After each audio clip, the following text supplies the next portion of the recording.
नमस्कार दोस्तों, कैसे हो आप सब। दोस्तों, यह वीडियो हमारी कंप्यूटर की सीरीज का चौथा वीडियो है, जिसे हम परीक्षाधाम पब्लिकेशन की कंप्यूटर की पुस्तक से कवर कर रहे हैं। दोस्तों, इस पुस्तक के पहले अध्याय में जितने भी वस्तुनिष्ठ प्रश्न थे, इस चौथे वीडियो में हम उनको कवर करने का प्रयास करेंगे। तो चलिए शुरुआत करते हैं प्रश्न क्रमांक 1 से। निम्नलिखित में से वर्ष 1976 में विकसित सर्वप्रथम सुपर कंप्यूटर कौन सा है। तो दोस्तों, हमने थ्योरी वाले सेक्शन में चर्चा करी थी कि पहला सुपर कंप्यूटर था क्रे 1। ऑप्शन नंबर सी प्रश्न क्रमांक 1 का सही जवाब है। प्रश्न क्रमांक 2, निम्नलिखित में से कौन सी श्रेणी पुणे में विकसित भारत की सर्वप्रथम सुपर कंप्यूटर की श्रेणी है। तो दोस्तों, हम सभी जानते हैं पुणे में विकसित भारत की सर्वप्रथम सुपर कंप्यूटर की श्रेणी है परम। ऑप्शन नंबर बी प्रश्न क्रमांक 2 का सही जवाब है। प्रश्न क्रमांक 3, भारत का पहला कंप्यूटर कहां स्थापित किया गया था। तो दोस्तों, हम सभी जानते हैं भारतीय सांख्यिकी संस्थान Calcutta, Indian statistical institute Kolkata में भारत का पहला कंप्यूटर स्थापित किया गया था। भारतीय सांख्यिकी संस्थान कलकत्ता। ऑप्शन नंबर डी प्रश्न क्रमांक 3 का सही जवाब है।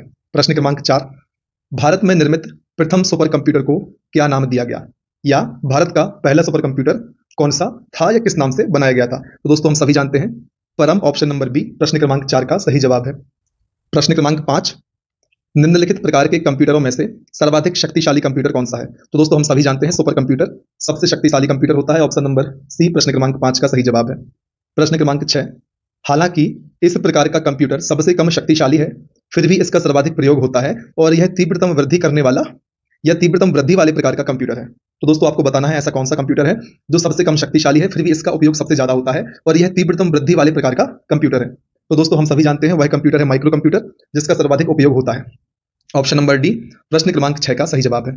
प्रश्न क्रमांक 7, निम्नलिखित में क्या सामान्यतः गणना नहीं कर सकता। यहां पर 4 विकल्प दिए हुए हैं, आपको बताना है 4 विकल्पों में से कौन सा एक कथन ऐसा है जिसमें ऐसा उपकरण शामिल है जो गणना नहीं कर पाता। दोस्तों, कंप्यूटर गणना कर सकता है, मोबाइल में कैलकुलेटर होता है, कैलकुलेटर अपने आप में गणना करने के लिए बना। तो दोस्तों, ऑप्शन नंबर डी प्रिंटर ऐसा उपकरण है जो गणना नहीं कर सकता, इसका उपयोग हम प्रिंट निकालने के लिए करते हैं। प्रश्न क्रमांक 8 की यदि हम बात करें तो निम्नलिखित में से कौन सा सबसे बड़ा, सबसे तेज एवं सबसे महंगा कंप्यूटर है। बताइए दोस्तों, फिर से वही प्रश्न, सबसे बड़ा कौन सा कंप्यूटर होता है, सुपर कंप्यूटर। सबसे महंगा भी सुपर कंप्यूटर होता है और सबसे तेज भी सुपर कंप्यूटर होता है दोस्तों। तो option number C supercomputer प्रश्न क्रमांक 8 का सही जवाब है। प्रश्न क्रमांक 9, कार में लगा हुआ गति मापक यंत्र किसे निरूपित करता है। तो दोस्तों, हमने पहले ही चर्चा की है अपने थ्योरी वाले सेगमेंट में, मापने वाली जितनी चीजें हैं वह एनालॉग कंप्यूटर के अंतर्गत आती हैं और गणना करने वाली सारी चीजों को हम डिजिटल कंप्यूटर के अंतर्गत। तो दोस्तों, जिनमें दोनों चीजें होती हैं उनको हम हाइब्रिड कंप्यूटर के अंतर्गत मानते हैं ना, इस बात का आप ध्यान रखें। ऑप्शन नंबर ए प्रश्न क्रमांक 9 का सही जवाब है। प्रश्न क्रमांक 10, एक डिजिटल घड़ी में किस प्रकार का कंप्यूटर हो सकता है। तो दोस्तों, हम सभी जानते हैं डिजिटल घड़ी में option number D embedded computer हो सकता है। Embedded computer option number D प्रश्न क्रमांक 10 का सही जवाब है। प्रश्न क्रमांक 11, क्वांटम कंप्यूटर किस पर आधारित है। दोस्तों, क्वांटम कंप्यूटर क्वांटम फिजिक्स या क्वांटम यांत्रिकी पर आधारित है। ऑप्शन नंबर सी क्वांटम यांत्रिकी प्रश्न क्रमांक 11 का सही जवाब है। प्रश्न क्रमांक 12, लैपटॉप किस प्रकार का कंप्यूटर है। दोस्तों, लैपटॉप माइक्रो कंप्यूटर है, हम सभी जानते हैं। Option number C microcomputer प्रश्न क्रमांक 12 का सही जवाब है। प्रश्न क्रमांक 13, थर्मामीटर किस प्रकार की युक्ति है। दोस्तों, हम सभी जानते हैं दोस्तों, थर्मामीटर से हम टेम्परेचर मापने का काम करते हैं। तो दोस्तों, मापन में हम किस कंप्यूटर का प्रयोग करते हैं, analogue computer. Option number C analogue computer प्रश्न क्रमांक 13 का सही जवाब है। प्रश्न क्रमांक 14, हाइब्रिड कंप्यूटर का उपयोग इनमें से कहां पर होता है। 4 विकल्प आपको दिए हुए हैं। तो दोस्तों, बड़े उद्योगों में हाइब्रिड कंप्यूटर का प्रयोग बिल्कुल होता है, व्यवसाय फर्म में भी होता है, चिकित्सा क्षेत्र में भी होता है। इस प्रकार से दोस्तों इन सभी क्षेत्रों में हाइब्रिड कंप्यूटर का उपयोग होता है, इसलिए ऑप्शन नंबर डी उपरोक्त सभी प्रश्न क्रमांक 14 का सही जवाब है। प्रश्न क्रमांक 15, डिजिटल कंप्यूटर किस सिद्धांत पर कार्य करता है। तो दोस्तों, हम सभी जानते हैं डिजिटल कंप्यूटर लॉजिकल सिद्धांत पर कार्य करता है। ऑप्शन नंबर डी प्रश्न क्रमांक 15 का सही जवाब है। दोस्तों, डिजिटल कंप्यूटर का उपयोग हम गणना करने के लिए करते हैं। सिद्धांत की बात करें तो लॉजिकल सिद्धांत पर डिजिटल कंप्यूटर कार्य करता है। प्रश्न क्रमांक 16, VLSI और ULSI का उपयोग किस पीढ़ी में प्रारंभ हुआ था। तो दोस्तों, हम सभी जानते हैं ऑप्शन नंबर डी चौथी पीढ़ी में VLSI और ULSI का प्रयोग शुरू हुआ था। दोस्तों, इनके फुल फॉर्म होते हैं वेरी लार्ज स्केल इंटीग्रेशन और अल्ट्रा लार्ज स्केल इंटीग्रेशन। दोस्तों, आपको फुल फॉर्म भी पता होनी चाहिए, आपके एग्जाम में कहीं से भी प्रश्न बना सकता है। प्रश्न क्रमांक 17 की यदि हम बात करें तो कंप्यूटर की किस पीढ़ी में प्रोग्रामिंग के लिए यांत्रिक या मैकेनिकल भाषा का उपयोग किया गया था। आपको बताना है किस पीढ़ी में प्रोग्रामिंग के लिए हमने मैकेनिकल भाषा का उपयोग किया था। तो दोस्तों, हम सभी जानते हैं पहली पीढ़ी में हमने मशीनी भाषा का उपयोग किया था। ऑप्शन नंबर ए पहली पीढ़ी प्रश्न क्रमांक 17 का सही जवाब है। प्रश्न क्रमांक 18 की यदि हम बात करें तो द्वितीय पीढ़ी या सेकंड जनरेशन में वैक्यूम ट्यूब के स्थान पर किसका प्रयोग किया गया था। दोस्तों, थ्योरी सेक्शन में मैंने आपके लिए चिल्ला चिल्ला कर बताया था कि पहली पीढ़ी के कंप्यूटर में हमने वैक्यूम ट्यूब का प्रयोग किया, दूसरी पीढ़ी के कंप्यूटर में हमने ट्रांजिस्टर का उपयोग शुरू कर दिया, तीसरी पीढ़ी के कंप्यूटर में हमने आईसी चिप का प्रयोग किया, जिसकी खोज जैक किल्वी ने की थी। तो दोस्तों ऑप्शन नंबर बी ट्रांजिस्टर प्रश्न क्रमांक 18 का सही जवाब है। दूसरी पीढ़ी के कंप्यूटर में हमने वैक्यूम ट्यूब को ट्रांजिस्टर से रिप्लेस किया था। ऑप्शन नंबर बी ट्रांजिस्टर प्रश्न क्रमांक 18 का सही जवाब है। प्रश्न क्रमांक 19 की यदि हम बात करें तो प्रथम पीढ़ी या फर्स्ट जनरेशन के कंप्यूटर का निर्माण किसने किया था? दोस्तों हम सभी जानते हैं जे प्रेस्पर एकर्ट एवं जॉन मिशेली ने प्रथम पीढ़ी के कंप्यूटर का निर्माण किया। ऑप्शन नंबर सी उपरोक्त दोनों ए और बी प्रश्न क्रमांक 19 का सही जवाब है। दोस्तों आपके पास पुस्तक होगी, मुझे ऐसी उम्मीद है। यदि आपने अब तक यह पुस्तक नहीं ली है तो आप अपने नजदीकी बुक स्टॉल से या फिर इस वीडियो के डिस्क्रिप्शन में जो आपके लिए लिंक दी हुई है उसके माध्यम से आप इस पुस्तक को परचेज कर सकते हैं। जो भी प्रश्न आप पर ना बने आप पुस्तक में मार्क कर लें और रिवीजन के समय केवल उन्हीं प्रश्नों पर ध्यान दें जो पहली बार में आपने गलत किए थे। इस प्रकार से आपको रिवीजन करने में आसानी होगी एवं आपके समय की बचत होगी।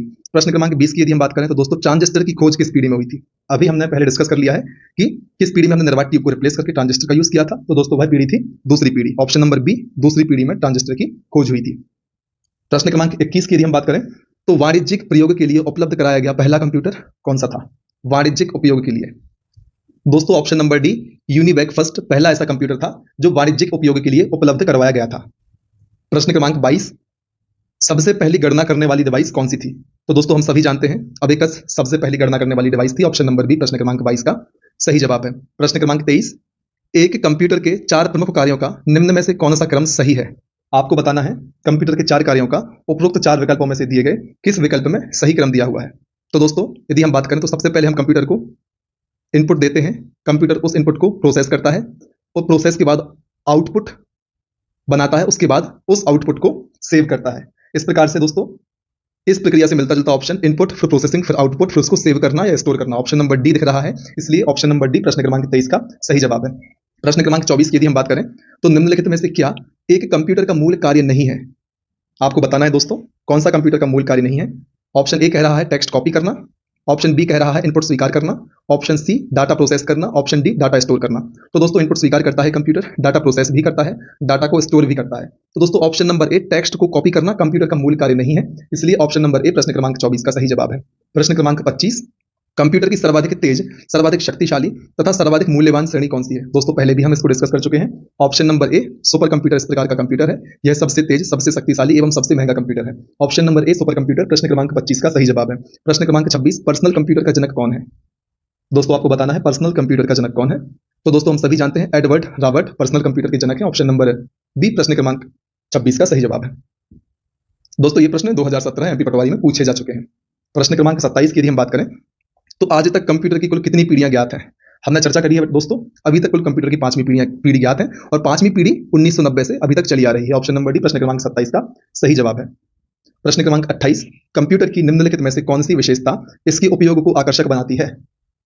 सूचना का स्टोरेज तथा रिट्राइवल, स्टोरेज मतलब भंडारण, रिट्राइवल मतलब पुनः प्राप्ति, केवल ऑटोमेटिक ऑपरेशन, परिशुद्धता एवं गति। दोस्तों ऊपर के तीनों विकल्पों में लिखे हुए बिंदु कंप्यूटर की विशेषताएं हैं और यह सभी विशेषताएं कंप्यूटर को आकर्षक बनाती हैं, इसलिए ऑप्शन नंबर डी उपरोक्त सभी प्रश्न क्रमांक 28 का सही जवाब होगा।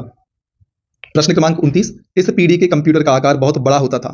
आपसे पूछा जा रहा है किस पीढ़ी में कंप्यूटर का आकार सबसे बड़ा होता था। हम सभी जानते हैं दोस्तों पहली पीढ़ी में निर्वात ट्यूब का उपयोग किया जाता था और कंप्यूटर का आकार बहुत बड़ा होता था। ऑप्शन नंबर ए प्रश्न क्रमांक 29 का सही जवाब है। प्रश्न क्रमांक 30 कंप्यूटर शब्द निम्न में से किस भाषा से लिया गया है?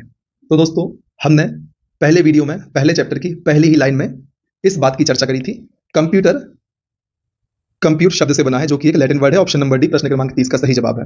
यदि आपने हमारे पुराने वीडियोस नहीं देखे हैं तो आप एक बार हमारे पुराने वीडियोस को जरूर देखें और यदि आपने इस वीडियो को यहां तक देखा है इसका मतलब है आपको हमारा वीडियो पसंद आ रहा है और आपकी तैयारी में हमारे वीडियो से आपको सहायता मिल रही है। तो दोस्तों कृपया कर हमारे वीडियो को आप जरूर ज्यादा से ज्यादा संख्या में लाइक करें, ऐसे विद्यार्थियों तक शेयर करें जो आपकी ही तरह दूसरे एग्जाम्स की तैयारी कर रहे हैं और जिसमें कंप्यूटर एक सब्जेक्ट के रूप में पूछा जाता है, ताकि दूसरे विद्यार्थी भी हमारी इस वीडियो का लाभ ले पाए। साथ ही साथ चैनल को सब्सक्राइब करें।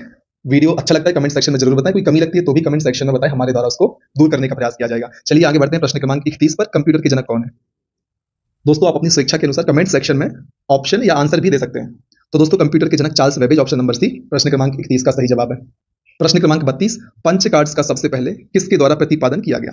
दोस्तों पंच कार्ड का आविष्कार किसने किया था? हम सभी जानते हैं हरमन होलरिथ। पहले चैप्टर के पहले वीडियो या पहली क्लास में हमने चर्चा करी थी। ऑप्शन नंबर ए हरमन होलरिथ प्रश्न क्रमांक 32 का सही जवाब है। पंच कार्ड के आविष्कारक हरमन होलरिथ थे। प्रश्न क्रमांक 33 की यदि हम बात करें तो दोस्तों मल्टी प्रोग्रामिंग का कंसेप्ट कंप्यूटरों की किस जनरेशन में प्रस्तावित किया गया था? मल्टी प्रोग्रामिंग का कॉन्सेप्ट कंप्यूटरों की किस जनरेशन में प्रस्तावित किया गया था? तो दोस्तों यह 3rd जनरेशन में प्रस्तावित किया गया था। ऑप्शन नंबर सी तृतीय पीढ़ी प्रश्न क्रमांक 33 का सही जवाब है। प्रश्न क्रमांक 34 आईसी चिप किसकी बनी होती है? इंटीग्रेटेड सर्किट जिसके आविष्कारक थे जैक किल्बी। यह चिप किसकी बनी होती है? तो हमने उस समय चर्चा करी थी कि आईसी चिप दोस्तों ऑप्शन नंबर ए सिलिकॉन की बनी होती है। ध्यान रखिए, बहुत ही महत्वपूर्ण प्रश्न है आपके एग्जाम के लिहाज से। ऑप्शन नंबर ए प्रश्न क्रमांक 34 का सही जवाब है। प्रश्न क्रमांक 35, विश्व कंप्यूटर साक्षरता दिवस कब मनाया जाता है? तो दोस्तों हम सभी जानते हैं प्रतिवर्ष हम 2 दिसंबर को विश्व कंप्यूटर साक्षरता दिवस मनाते हैं। ऑप्शन नंबर बी प्रश्न क्रमांक 35 का सही जवाब है। दोस्तों थ्योरी वाले सेक्शन में हमने विश्व कंप्यूटर सुरक्षा दिवस की बात करी थी। यदि आपको याद हो हम कब मनाते हैं तो कमेंट सेक्शन में आप जरूर इसका आंसर करें।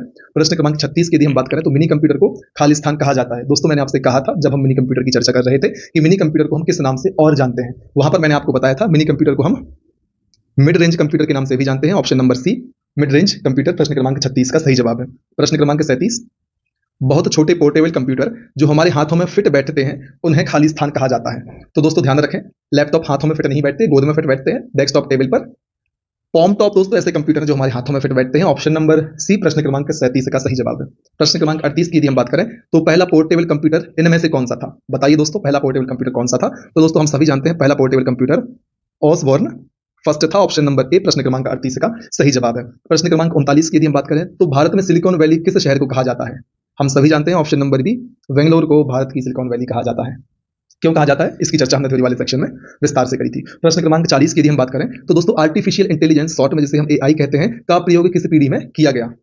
दोस्तों हम सभी जानते हैं 5वीं पीढ़ी में आर्टिफिशियल इंटेलिजेंस रोबोटिक्स का प्रयोग किया जाने लगा, होने लगा है, आप जानते हैं।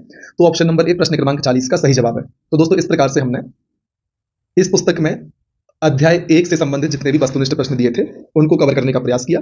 आशा करते हैं आपको हमारा यह प्रयास आपके एग्जाम की तैयारी में लाभकारी साबित होगा।